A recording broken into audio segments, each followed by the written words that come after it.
Rising from the waters of Venice Lagoon is a place like no other, the Italian city of Venice. Once the world's greatest port, here, protected from the swells of the Adriatic, Venetian merchants created an impossible city of incredible wealth.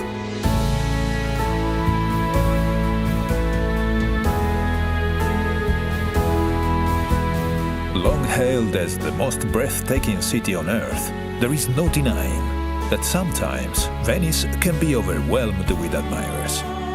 But if you take your time and treat her gently, she will reward you with moments of profound beauty and bliss.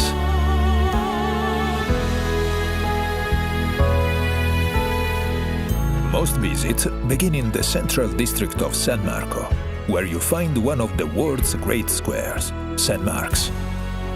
Arrive with the dawn, and the piazza will be yours to enjoy, without the crowds. St. Mark's Square is surrounded by some of the city's finest architectural jewels, but there are none greater than St. Mark's Basilica, a treasure house of holy relics, from the body of St. Mark to a lock of the Virgin Mary's hair. St. Mark was known as Mark the Lion-Hearted, and everywhere you turn in Venice, you'll see this proud symbol. Across from the Basilica stands the city's beloved bell tower, St. Mark's Campanile. Climb the tower to see Venice stretch out in all her marble and red-tiled splendor.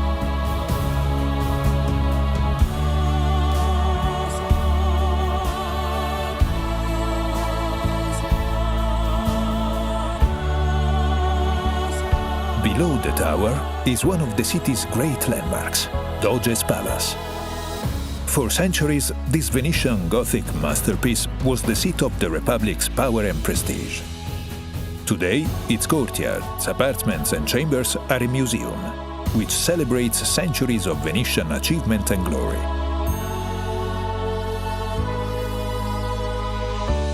Just outside stand the columns of San Marco and San Teodoro, the traditional gateway to the city. Here, under the winged lion of Venice, begin your journey along one of the world's great aquatic thoroughfares, the Grand Canal. For almost 2.5 miles, the canal winds through Venice. It is her main artery, her lifeblood. Ride the Vaporetto dell'Arte and explore the canal's treasures at your leisure. Or ride in true Venetian style by gondola, which Mark Twain once called the gentlest form of locomotion ever devised.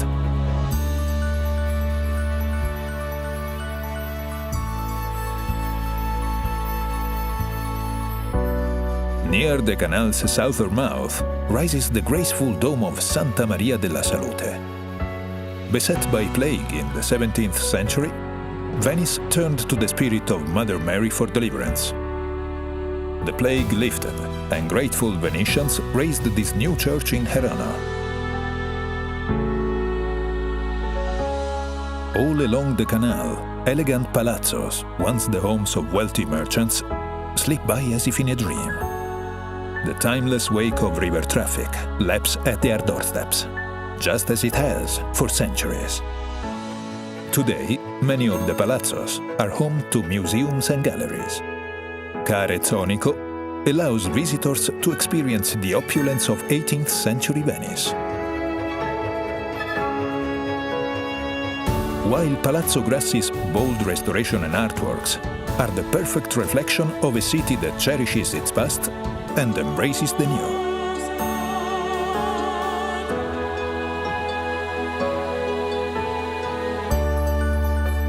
Venice has a way of capturing hearts. In the 1940s, American heiress Peggy Guggenheim made their home on the Grand Canal. Today, her passion for Venice lives on through her incredible collection of modern art, which brings joy to the hundreds of art lovers who visit each day. Venice is known as the City of Bridges, many of which are works of art too.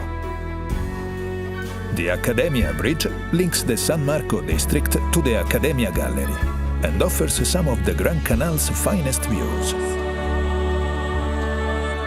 The oldest of the Grand Canal's crossings is the Rialto Bridge.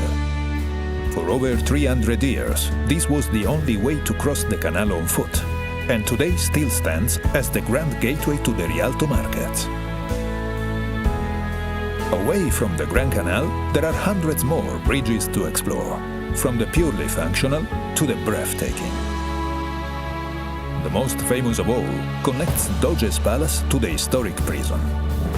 From the enclosed walkway, the condemned would capture one last look at their beloved city and sigh, hence the name, the Bridge of Sighs. Venice is a city to get lost in, so put away your map and let her surprise you. Follow winding alleyways that suddenly emerge into quiet piazzas and onto the steps of ancient churches. In the central area of San Marco, discover cultural treasures like the Teatro La Fenice, which, despite being destroyed 3 times by fire, arose from the ashes each time, just like its namesake.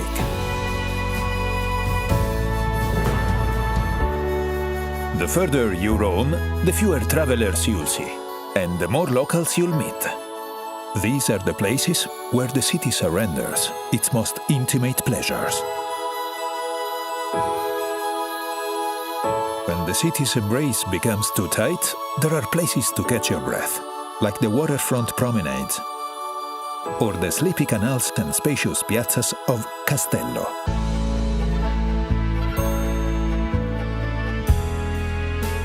Venice was long the epicenter of European glassmaking.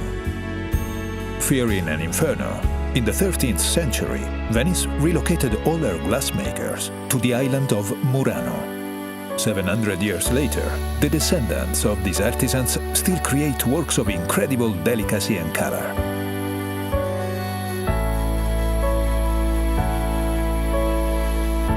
Further across the lagoon is another island famed for its color, the tiny island of Burano. Legend has it that fishermen painted their houses in distinctive colors so they could find their way home through the lagoon's fogs.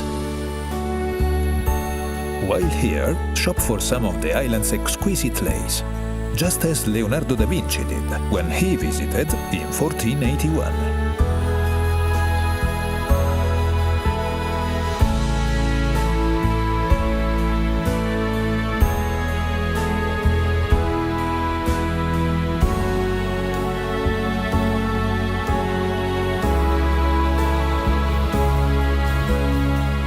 From the adventures of Marco Polo and Casanova to the artistry of Vivaldi and Bellini, Venice has shone her light into the far corners of the world for over 1,500 years. And now, the world comes to her. Just remember, Venice smiles upon those who linger. So stay for a few nights, or stay for a month, and savor every sweet moment she has to offer.